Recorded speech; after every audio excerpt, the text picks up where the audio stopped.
Coffin বন্দী হয়ে দেশে ফিরলেন জুলাই যোদ্ধা ইনকিলাব মঞ্চের মুখপাত্র শহীদ শরীফ ওসমান হাদি।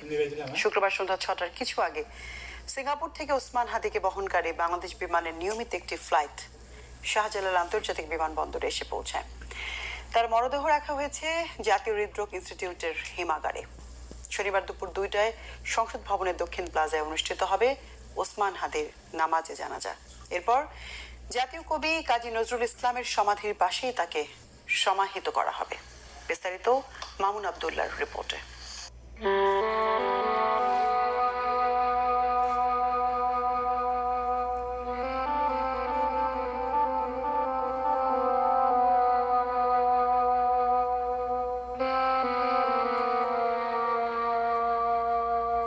একটা কফিন মনে করিয়ে দেয় সেই ফেসবুক কমেন্টের উত্তরের কথা, যেখানে কেউ একজন বলেছিলেন হাদির মরদেহটা নেওয়ার জন্য একটা স্পেশাল কফিন নিয়ে আসিও, যার উত্তরে হাদি নিজেই বলেছিলেন, হারাম খাইয়া আমি এত মোটা তাজা হই নাই যাতে আমার স্পেশাল কফিন লাগবে। খুবই সাধারণ একটা কফিনে হালাল রক্তের হাসি মুখে আমার আল্লাহর কাছে হাজির হব।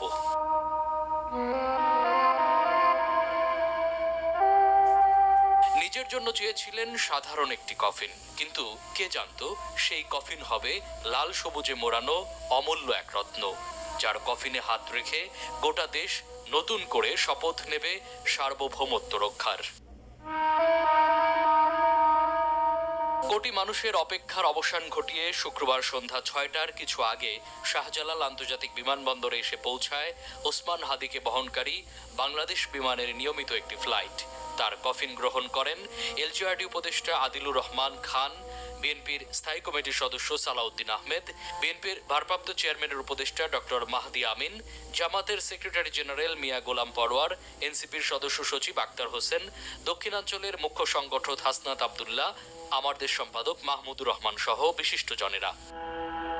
পরে সেখান থেকে নামিয়ে ফ্রিজিং ভ্যানে ওঠানো হয় দেশের পক্ষে আমৃত্যু লড়ে যাওয়া এই বীর সেনাকে, যেখানে তাকে এক নজর দেখার জন্য অপেক্ষা করেন হাজারো ভক্তবৃন্দ।